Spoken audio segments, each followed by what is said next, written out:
Yuk. Assalamualaikum warahmatullahi wabarakatuh. Di sini, saya dan rekan saya akan mempresentasikan proyek UAS kami pada mata kuliah Statistika dan Probabilitas yang diajarkan oleh Pak Juli. Kami mengangkat judul Analisis Hubungan Antara Waktu Tidur dan Tingkat Konsentrasi Belajar Mahasiswa Informatika kelas 4A angkatan 2023.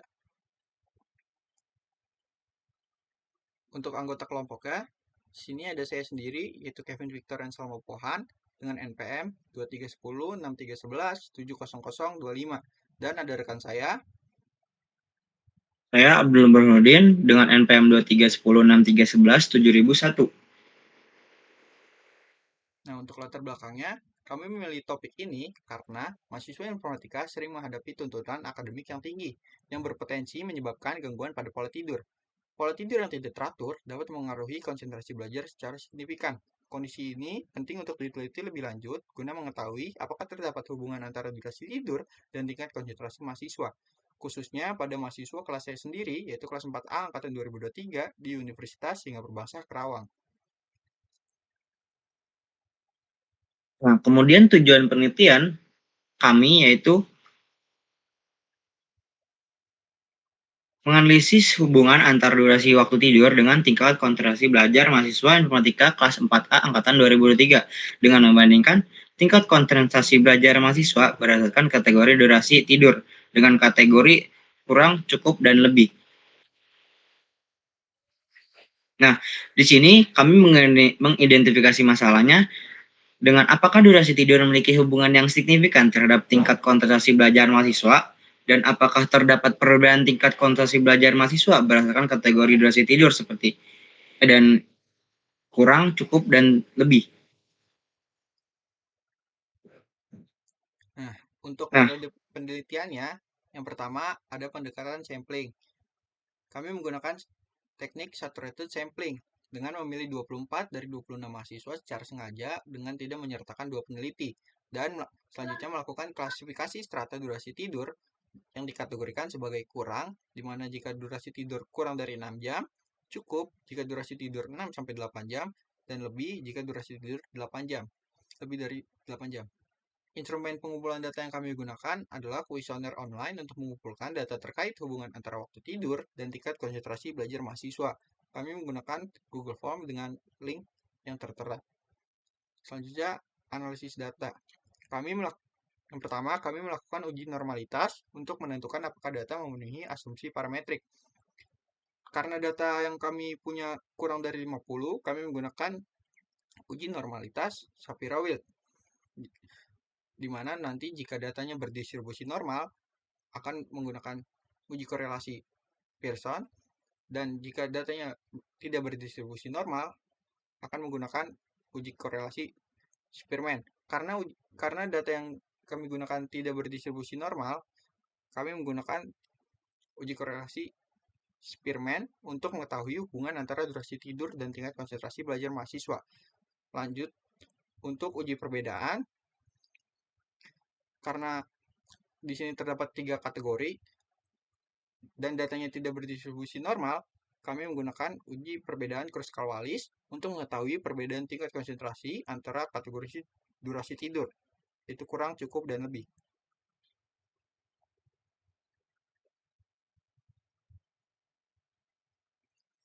Nah, teknik pengambilan sampelnya, penelitian ini menggunakan teknik saturated sampling atau sampling jenuh, yang dimana seluruh anggota populasi dijadikan sampel.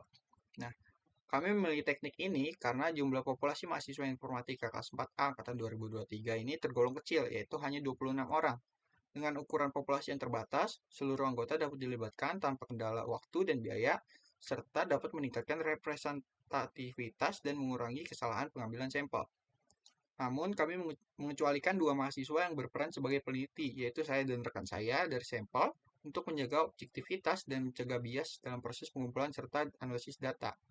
Oleh karena itu, sampel akhir terdiri dari 24 mahasiswa atau sekitar 92,3% dari total populasi yang tetap mencerminkan validitas eksternal yang tinggi untuk kelompok yang diteliti. kemudian adapun objek dan responden penelitian yaitu Objek penelitian sendiri yaitu mahasiswa informatika kelas 4A angkatan 2023 Universitas Singapura Bangsa Karawang.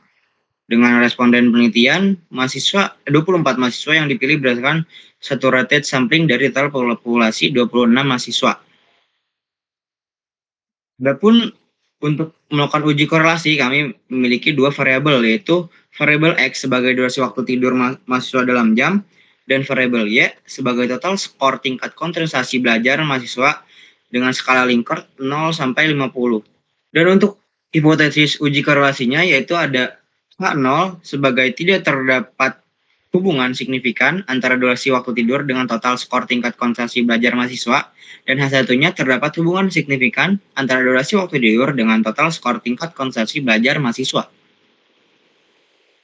Nah, untuk melakukan uji perbedaan, kami menggunakan dua variabel. Yang pertama ada variabel X, yaitu kategori durasi tidur, di mana ada kategori kurang, cukup, dan lebih. Dan variabel Y, yaitu total skor tingkat konsentrasi belajar mahasiswa yang berskala Likert dari 0 sampai 50.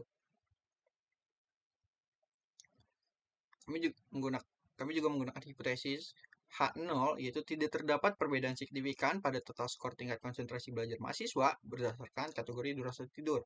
Dan H1, yaitu terdapat perbedaan signifikan pada total skor tingkat konsentrasi belajar mahasiswa berdasarkan kategori durasi tidur. Nah, selanjutnya statistik deskriptif.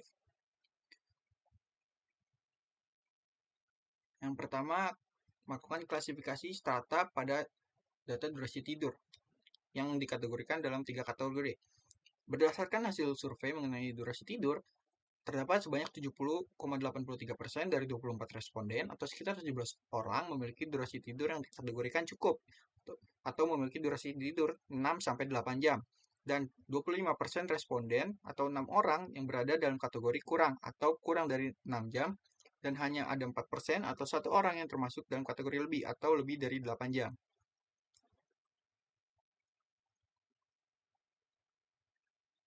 Nah, rata-rata durasi tidur mahasiswa dari 24 responden dengan total 152 dan rata-rata yaitu 6,33 jam per hari. Nah, angka ini menunjukkan bahwa secara umum mahasiswa tidur di bawah standar waktu tidur ideal yang direkomendasikan untuk usia dewasa muda, yaitu sekitar 7 sampai 9 jam per malam. Hal ini dapat mencerminkan beban akademik, kebiasaan begadang, atau aktivitas lain yang mempengaruhi pola tidur mahasiswa. Untuk median durasi tidur mahasiswa, karena data kami itu genap, jadi kami menggunakan rumus setengah kali XN per 2 tambah XN per 2 tambah 1. Nah, nilai median durasi tidur yaitu titik tengah dari seluruh data berada pada 6,5 jam. Ini berarti separuh dari mahasiswa tidur kurang dari 6,5 jam, dan separuh lainnya tidur lebih dari itu. Maka median yang sedikit lebih tinggi dari mean ini dapat mengindikasikan adanya beberapa mahasiswa dengan durasi tidur sangat rendah yang menarik rata-rata ke bawah. Meskipun secara keseluruhan distribusinya masih cukup seimbang. Adapun modus durasi tidur mahasiswa yang paling tinggi yaitu ada yaitu ada 6 dan juga 7 jam dengan 5 responden dari 2 jam tersebut. Nah, selanjutnya ada rata-rata tingkat konsentrasi belajar mahasiswa berdasarkan kategori durasi tidur. Di sini pada kategori kurang dari 6 responden dengan total skor tingkat konsentrasi 176 memiliki rata-rata 29,333. Dan ada kategori cukup dari 17 responden memiliki total skor konsentrasi 515 dengan rata-rata 30,294. Dan ada kategori lebih dari 1 responden dengan total skor konsentrasi 42 dan rata-ratanya 42 juga.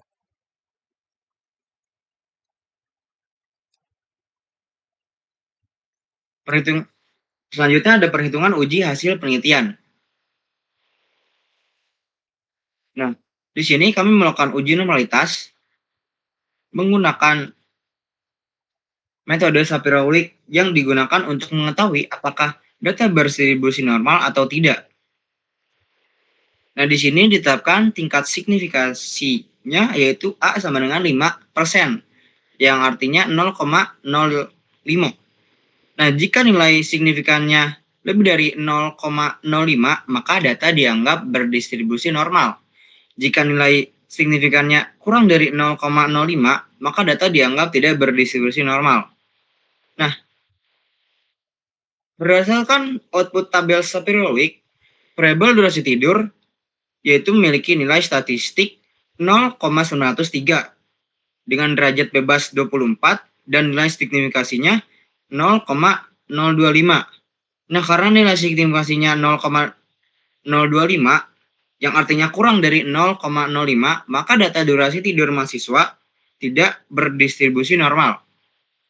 Sedangkan variabel skor konsentrasi dengan nilai statistik 0,115 dan derajat bebasnya 24 serta nilai signifikannya 0,045, jadi kurang dari 0,05, maka data skor konsentrasi juga tidak berdistribusi normal. Secara keseluruhan, kedua variabel tidak berdistribusi normal berdasarkan uji Spiral Week karena nilai signifikannya lebih kecil dari 0,05.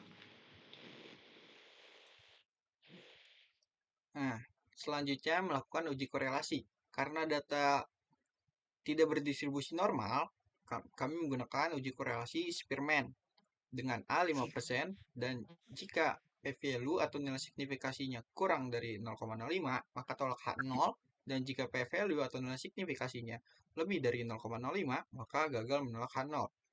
Dari tabel yang dapat kita lihat, terdapat korelasi positif yang tidak signifikan, di mana R-nya 0,337 dan P atau nilai signifikasinya 0,107.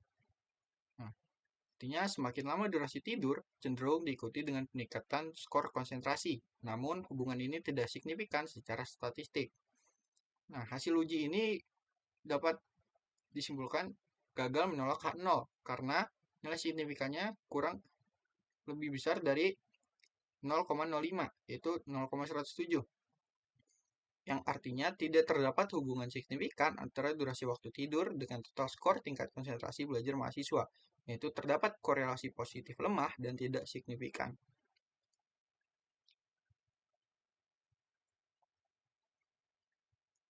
Nah, selanjutnya uji perbedaan.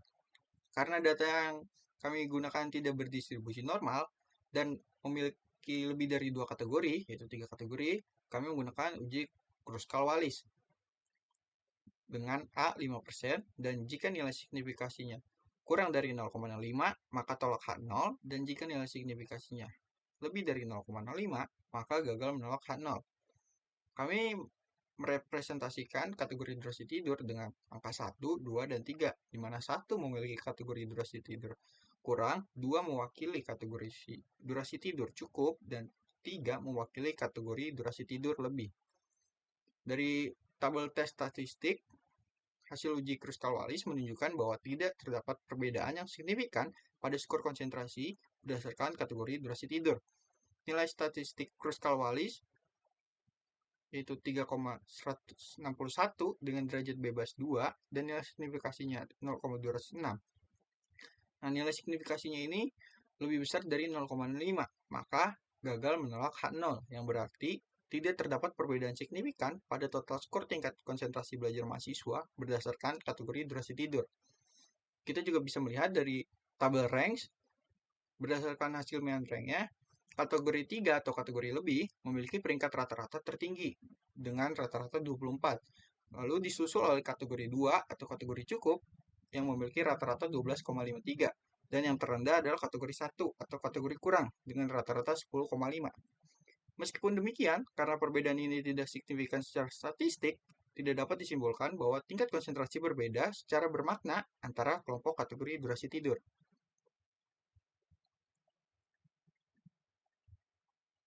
Nah, jadi kesimpulan yang dapat diambil dari penelitian kami, yaitu berdasarkan analisis yang dilakukan, diperoleh beberapa temuan penting. Hasil uji korelasi Sparman menunjukkan bahwa tidak terdapat hubungan yang signifikan antara durasi tidur dengan tingkat konsentrasi belajar mahasiswa informatika kelas 4A. Kesehatan 2023. Nah, dengan nilai yang signifikan sebesar 0,107, uji kualitas sebelumnya juga menunjukkan bahwa data tidak berada di situ normal, sehingga uji non-parametrik digunakan dalam seluruh analisis. Hasil uji Kruskal-Walsh yang digunakan untuk menguji perbedaan tingkat konsentrasi berdasarkan kategori durasi tidur dengan 3 kategori kurang, cukup, dan lebih juga menunjukkan hasil yang tidak signifikan dengan P sama dengan 0,206. Meskipun secara deskriptif terlihat bahwa mahasiswa dengan durasi tidur lebih dari cukup memiliki nilai konsentrasi lebih tinggi, secara statistik perbedaannya tidak cukup kuat untuk disimpulkan sebagai signifikan. Temuan ini menunjukkan bahwa durasi tidur saja belum cukup menjelaskan perbedaan tingkat konsentrasi belajar, sehingga diperlukan penelitian lanjut dengan mempertimbangkan faktor-faktor lain. Nah, mungkin cukup sekian presentasi dari kami. Kurang lebihnya mohon maaf. Wassalamualaikum warahmatullahi wabarakatuh.